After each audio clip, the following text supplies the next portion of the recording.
जय श्रीमन नारायण नारायण।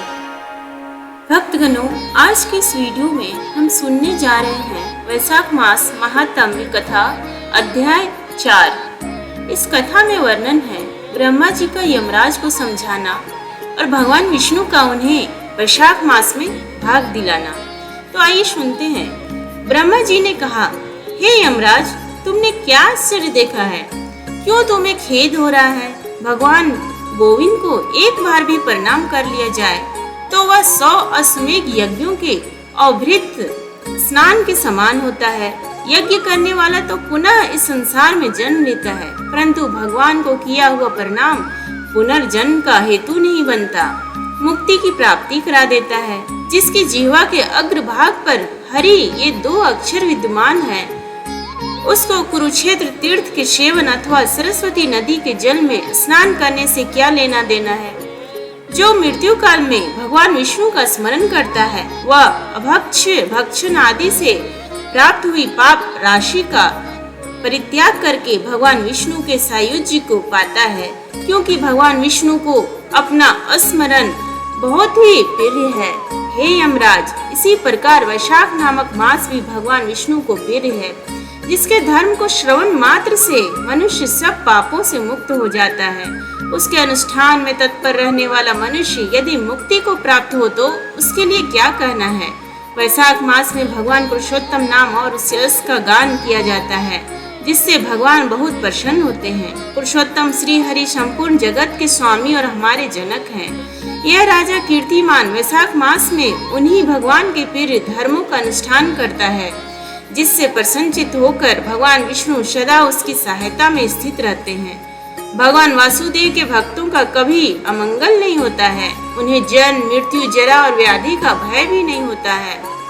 कार्य में नियुक्त किया हुआ पुरुष यदि अपनी पूरी शक्ति लगाकर स्वामी के कार्य साधन की चेष्टा करता है तो उतने से ही वह कृतार्थ हो जाता है। यदि शक्ति के बाहर का कार्य उपस्थित हो जाए तो स्वामी को उसकी सूचना दे दे, उतना कर देने से वह उऋण हो जाता है और सुख का भागी होता है।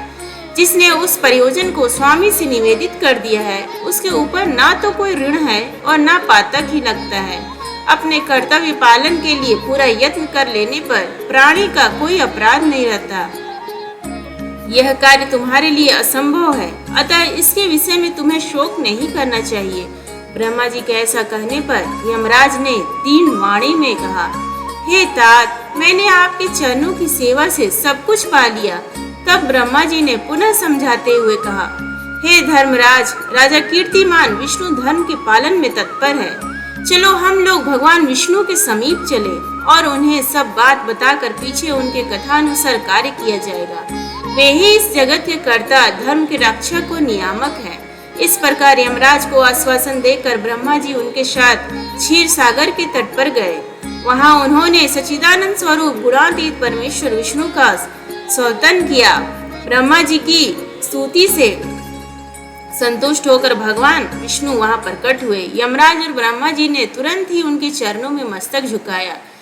तब भगवान महाविष्णु ने मेघ के समान गंभीर वाणी में उन दोनों से कहा, तुम लोग यहाँ क्यों आए हो? ब्रह्मा जी ने कहा, हे प्रभु, आपके श्रेष्ठ भक्त राजा कीर्तिमान के शासन काल में सब मनुष्य वैशाख धर्म के पालन में संलग्न हो आपके अविनाशी पद को प्राप्त हो रहे हैं। इससे यमपुरी सोनी हो गई है। उनके ऐसा कहने पर भगवान विष्णु हंसने लगे। मैं लक्ष्मी को त्याग दूंगा। आपने प्राण शरीर श्री वत्स, कौस्तुभ मणि, वैजंती माला, श्वेत दीप, वैकुंठ धाम, क्षीर सागर, शेषनाग तथा गरुड़ जी को भी छोड़ दूंगा, परंतु अपने भक्त का त्याग नहीं कर सकूंगा, जिन्होंने मेरे लिए सब भोगों का त्याग करके अपना जीवन तक मुझे सौंप दिया है। जो मुझ में मन लगाकर मेरे स्वरूप हो गए हैं, उन महाभाग भक्तों को मैं कैसे त्याग सकता हूँ? राजा कीर्तिमान को इस पृथ्वी पर मैंने 10,000 वर्षों की आयु दी है। उसमें से 8,000 वर्ष तो बीत गए। शेष आयु और बीत जाने पर मेरा सायुज्य प्राप्त होगा। उसके बाद पृथ्वी पर बेन नामक दुष्टात्मा राजा होगा, जो संपूर्ण वेदोक्त महाधर्मों का लोप कर देगा। उस समय वैशाख मास के धर्म की छिन्न भिन्न हो जाएंगे। बेन अपने ही पाप से भस्म हो जाएगा। तत्पश्चात मैं पृथु होकर पुनः सब धर्मों का प्रचार करूंगा। उस समय लोगों में वैशाख मास के धर्म की प्रसिद्धि करूंगा। सहस्रों मनुष्यों में कोई एक ऐसा होता है जो मुझ में अपने मन प्राण अर्पित करके अपना सर्वस्व मुझे समर्पित कर दे और मेरा भक्त हो जाए। जो ऐसा होता है वही मेरे धर्मों का प्रचार करता है। इस वैशाख मास में भी मैं वैशाख धर्म में तत्पर रहने वाले महात्मा पुरुषों तथा राजा के द्वारा समयानुसार तुम्हारे लिए भाग दिलाऊंगा। लोक में जो कोई भी वैशाख मास का व्रत रखेंगे वे तुम्हें भाग देने वाले होंगे। उनके वैशाख मास में बिताए हुए महाधर्म के पालन में तुम कभी विघ्न न उपस्थित करना। यमराज को इस प्रकार आश्वासन देकर भगवान विष्णु वहीं अंतर्ध्यान हो गए। ब्रह्मा जी भी अपने सेवकों के साथ सत्यलोक को चले गए। उनके बाद यमराज भी अपनी पूरी को पधारे। वैशाख मास की पूर्णिमा को पहले धर्मराज के उद्देश्य से जल से भरा हुआ घड़ा, दही और अन्न देना चाहिए।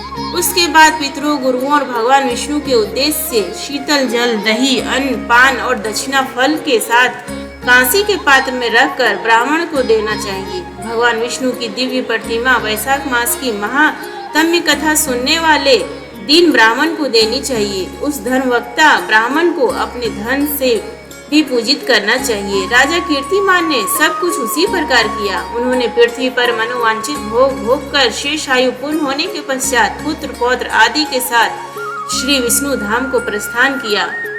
मिथिलापति ने कहा, हे महामते, दुरात्मा राजा बेन प्रथम मनवंतर में हुआ था और ये राजा इक्ष्वाकु कुलभूषण कीर्तिमान व्यवस्वत मनवंतर के व्यक्ति हैं। यह बात पहले मैंने आपके मुख से सुनी रखी है, परंतु इस समय आपने और ही बात कही है कि यह राजा जब वैकुंठवासी हो जाएंगे उसके बाद राजा बेन उत्पन्न होगा। मेरे इस संशय को आप निवृत्त कीजिए। श्रुतदेव ने कहा, हे राजन, पुराणों में जो विषमता प्रतीत होती है वह युग भेद और कल्प भेद की व्यवस्थापक के अनुसार है। किसी कल्प में ऐसा ही हुआ होगा कि पहले राजा कीर्तिमान और पीछे बेन हुआ होगा। इसलिए कहीं कथा में समय की विपरीतता देखकर उसके अप्रामाणिक होने की आशंका नहीं करना चाहिए। बोलो श्रीमन नारायण की जय। श्रीमन नारायण नारायण हरि हरि, भजमन नारायण नारायण।